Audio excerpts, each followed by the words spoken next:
नमस्कार साथियों, मैं एस्ट्रोलॉजर सुमित जोशी अपने यूट्यूब चैनल में आपका हार्दिक स्वागत करता हूं साथियों, जिसका नाम है ग्रह नक्षत्र और हम। साथियों, विगत दिनों में आप ही लोगों में से जिनको पत्रिका विश्लेषण की बहुत ही सख्त आवश्यकता थी अपने बच्चों के भविष्य के लिए, अपने बच्चों के कैरियर के लिए, कि हम हमारे बच्चों को कौन सा लाइन दें, किस प्रकार का कैरियर चयन करवाएं। क्योंकि हमने बहुत से ऐसे केस देखे हैं कि बच्चे को शुरुआत में तो जोश में साइंस जैसे विषय में डाल दिया जाता है डॉक्टरी पेशे के लिए। फर्स्ट एड होकर या तो वो गलत कदम उठा बैठते हैं या फिर वो दूसरी लाइन को चेंज कर लेते हैं, उस लाइन को जो है वो उसको दूसरी लाइन में बदल देते हैं, तब्दील कर देते हैं। ऐसे ही कई क्लाइंट मेरे पास भी आते हैं कि सर बच्चे के लिए हमने इंजीनियर के सपने देखे थे, ये इंजीनियर के बिल्कुल भी जो सपने हम देखे थे उसको पूरा नहीं कर पाया, ऐसे क्या कारण रहे। तब जाकर हमें वापस कहीं ना कहीं इन विश्लेषण, जन्म कुंडलियों के विश्लेषण पे आना पड़ता है। सत्य क्यों ना हम पहले ही, जब हमें परेशान ही होना है, क्यों ना हम पहले परेशान होने अपनी जन्म कुंडलियों का विश्लेषण पहले करवा लें, या अपने बच्चों की जन्म कुंडलियों का पहले विश्लेषण करवा लें, ताकि उन्हें एक सही रूपरेखा, सही दिशा निर्देश मिल सके, वो भी कुंठित ना हो और माता पिता भी अपने आप में सपने जो ख्याली पुलाव पकाते हैं, जो सपने झूठे सपने देख बैठते हैं और वो पूरे नहीं होते, तो उनको भी हताशा और दुख ना मिले। इसलिए क्योंकि ये बात तो जग जाहिर हो चुकी है, सभी जान चुके हैं। लॉकडाउन के पीरियड में जैसे जिस तरीके से ज्योतिषियों की जो प्रिडिक्शंस है वो सही गई थी, जिसमें एक मैं भी शामिल हूँ। मैंने भी आपको कई तरीके से भूकंप से, आगजनी से, मेरे फेसबुक चैनल पर, इस यूट्यूब पर, इसके बाद में सीमा पर महामारी, लोकसभा चुनाव और राजस्थान विधानसभा चुनाव, इन सारी चीज़ों के बारे में मैंने कैंडिडेट वाइज या जो अन्य जो प्रिडिक्शन दी थी वो समय के पूर्व दी थी, वो चीज़ें हुई। तो हमें एक ट्रस्ट तो लेना ही होता है कि कहीं ना कहीं ग्रह गोचर का असर हमारे जीवन पर है, क्योंकि तभी तो साइंस जैसी इसकी भौगोलिक व्याप्त स्थिति भी सूर्य ग्रहण और चंद्र ग्रहण का पता नहीं कर पाती है। तभी तो सूर्योदय और सूर्यास्त का जो पता है वो विज्ञान नहीं लगा पाई है, लेकिन आज भी ज्योतिष गणना के आधार पर उसका पता लगाया जा सकता है। तो सगे भाइयों के व्यवहार में जो अंतर होता है, तो उनमें भी ये चीज़ देखने को मिलती है। ऐसे बहुत से फैक्ट हैं, तथ्य हैं, जिन पर हमें न चाहते हुए भी ज्योतिष पे ट्रस्ट करना पड़ता है। और ये ज्योतिष केवल महज एक दिखावा नहीं है, कोई पाखंड नहीं है, ये केवल यूनिवर्सिटी का एक सब्जेक्ट है और इसको जो पढ़ता है वो ज्योतिष को बखूबी जानता है। आप सभी को पता है कि मैं राष्ट्रीय संस्कृत संस्थान भारत सरकार के द्वारा या भारत सरकार का जो विश्वविद्यालय है उससे डिग्री प्राप्त हो, तो मुझे और हमें इन चीज़ों को काफ़ी तादाद में बताया गया है कि इस तरीके से आप ज्योतिष को लोगों के सामने स्पष्ट तरीके से रख सकते हो। खैर वो आगे का विषय है और कभी बात करेंगे इस पर। हमें यहाँ पर बात करनी है आज के विषय में कि हम कैरियर का चुनाव कैसे करें, कैरियर कैसे चुना जाए। तो कैरियर चुनने के लिए साथियों हमें जन्म कुंडली का विश्लेषण करना होता है। एक बात और बताना चाहूँगा साथियों, जन्म कुंडली केवल लगन कुंडली से नहीं है, केवल राहु केतु शनि को दोष देना ज्योतिष नहीं है, गुरु बृहस्पति को उच्च करना या इनके गुणगान करना ये ज्योतिष नहीं है। ज्योतिष में हर ग्रह, हर प्लेनेट, हर नक्षत्र, हर डिग्री, हर भाव, हर राशि अपने आप में महत्वपूर्ण है, इसलिए ये जरूरी है। साथ ही साथियों ये भी बताना चाहूँगा कि जन्म कुंडली के विश्लेषण से पूर्व एक ज्योतिषी को ये देखिए कि वो आपके बारे में कुछ व्यक्तिगत जीवन के बारे में जानकारी देता है या नहीं। यदि दे पा रहा है कुछ व्यक्तिगत जीवन के बारे में कि इस समय ये हुआ या आपके शरीर के बारे में, तो वो पूर्णता है, तो वो एक पारंगत ज्योतिषी है। वरना इस चीज़ में भी भ्रष्टाचार की, जैसे शिक्षा में है, चिकित्सा में, उस तरीके से इस चीज़ में भी काफ़ी भ्रष्टाचार है। साथियों संपूर्ण विवेचन हम जिस तरीके से डॉक्टर से इलाज हम MBBS डिग्रीधारी से करवाते हैं, कंपाउंडर से नहीं करवाते, उसी तरीके से हमें एस्ट्रोलॉजर से अपनी पत्रिकाओं का विश्लेषण करवाना चाहिए, जो वास्तव में डिग्रीधारी हो, क्योंकि पढ़ेगा तभी तो बढ़ेगा इंडिया। तो वही बात यहाँ पर भी लागू है। तो साथियों ट्रस्टेबल करने योग्य चीज़ है, लेकिन हम कहाँ किसको अपनी पत्रिका का विश्लेषण करवा रहे हैं, ये चीज़ मायने करती है। तो साथियों हम बात कर रहे थे कैरियर का चुनाव कैसे करें।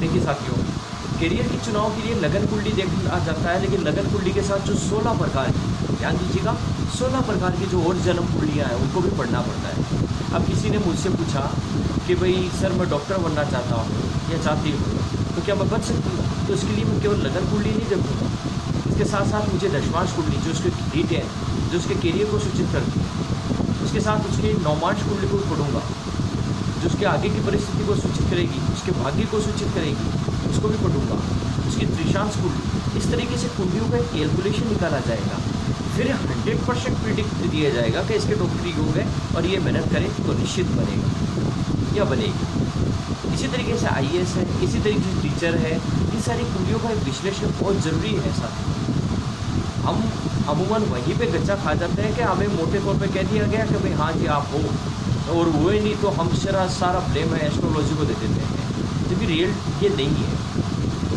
ज्योतिष को वही जान सकता है जो ज्योतिष को पढ़ता है। जिस तरीके से MBA को या इंजीनियर को कोई बच्चे या स्टूडेंट जान सकते हैं जो उनको पढ़ा है, ऐसे कौन जान पाएगा किसी चीज़ को? डॉक्टर है वो MBBS को जान पाएगा।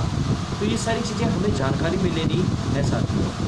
तो साथियों आज हम ये पढ़ रहे हैं कि आज हम ये जान रहे हैं कि हमारी जन्म कुंडली में वो कौन से योग है जिनसे हम चिकित्सा के क्षेत्र में अपना नाम कमा सकते हैं, अपनी जो डॉक्टरी पेशा है उसको करियर आजीविका का साधन बना सकते हैं। देखिए साथियों यहाँ पर कुछ डॉक्टरी योग में बता रहा हूँ, कुछ बता रहा हूँ साथियों, बाकी तो पूरा बताना संभव नहीं हो पाता है। सबसे पहले तो आपको यहाँ पर कुंडली में पंचमेश है। यदि आपकी कुंडली का 5th लॉर्ड पंचमेश यदि वो अष्टम भाव में हो, क्योंकि पंचम भाव अपनी शिक्षा का है, पंचम भाव अपनी औषधियों का है, अष्टम भाव है वो रिसर्च का है, अष्टम भाव वो हमारी लंबी चलने वाली बीमारियों का है। तो डॉक्टर के लिए औषधियों को लेकर रिसर्च करना होता है, डॉक्टर के लिए जो लंबी बीमारी है उनके लिए एक रिसर्चेबल स्थिति में आना पड़ता है। इसलिए पंचमेश यदि अष्टमेश में हो तो डॉक्टर पेशा या डॉक्टरी जैसे पेशे हैं, आयुर्वेद हो, यूनानी हो, अपने एलोपैथी हो, जो भी हो, उसमें उस जातक को एक रुचि रहती है दवाएं से संबंधित। दूसरा साथियों इसमें होता है कि दशम भाव में यदि चतुर्देश आ जाए, दशम भाव में यदि चतुर्देश यदि 4th हाउस का स्वामी यदि दशम भाव में और दशम भाव का स्वामी 4th हाउस में हो, तो उसमें भी हम कहेंगे कि ऐसे व्यक्ति को दवाओं से संबंधित कार्य में काफ़ी फायदा रहता है। यानी व्यक्ति चिकित्सक बनकर अपनी आजीविका को अच्छी तरीके से देख सकता है, बढ़ा सकता है, अपने करियर को डॉक्टरी लाइन से जोड़ सकता है। क्यों? क्योंकि चौथा भाव जनता का है, दशम भाव कार्यशैली है। डॉक्टर के लिए जनता, उनके उपचारों का कार्यशैली, ऐसा कार्य जो जनता के लिए, तो डॉक्टरी पेशा हो गया उसमें। तो इस तरीके से हम ये कह सकते हैं कि ये जन्म कुंडली में ये जो सिम्टम्स जब हमें मिलते हैं, ये तत्व हमें मिलते हैं, नियम मिलते हैं, तो हम डायरेक्ट ऐसे नहीं है कि राहु केतु को देखकर कह दिया, इसके लिए कैलकुलेशन निकालनी होती है, तब हम कह सकते हैं कि भाई ये जातक या जातिका है वो 100% डॉक्टर बनेगा। समय पूर्व इन चीज़ों की जानकारी रख ली जाए तो निश्चित रूप से भाग्य साथ दे और अच्छी तरीके से आप डॉक्टर अपने करियर को सही लाइन दें।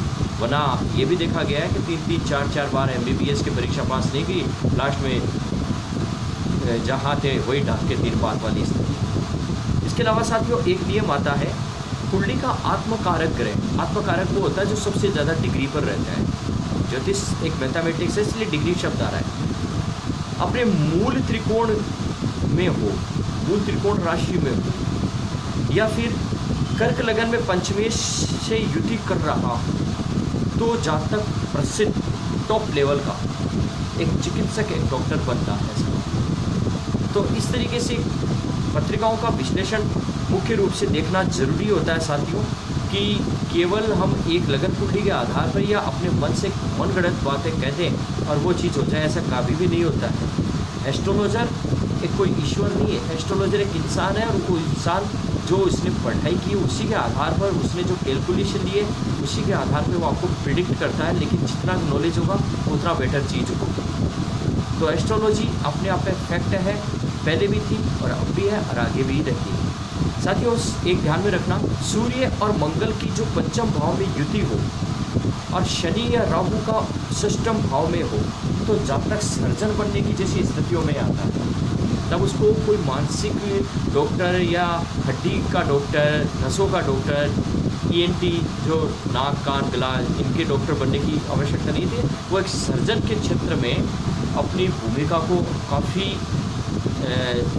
तौर पर दे सकता है, काफ़ी अच्छे स्तर पर एक सर्जन की ख्याति प्राप्त कर सकता है। तो साथियों, ये है कुछ चंद वो नियम जिससे हम अपने बच्चों को, आने वाले अपने कैरियर को हम संवार सकते हैं कि हमें डॉक्टरी पेशे में जाना चाहिए या नहीं। क्योंकि कई बार ऐसा होता है कि करना होता है व्यापार और कर रहे होते हैं नौकरी, कर रहे होते हैं नौकरी और कर रहे हैं, करना है हमें व्यापार। इसलिए जीवन इसी उधेड़-बुन में चला जाता है। तो क्यों न हम समय के साथ ही या समय से पहले इन चीज़ों की जानकारी ले लें, ताकि जन्म कुंडली का सही विश्लेषण हमें सही मायने में देखने को मिल जाए। तो साथियों, ये आज का वीडियो आपको कैसा लगा, इसके बारे में अपनी राय ज़रूर दीजिएगा। अभी तक के लिए जय श्री राम।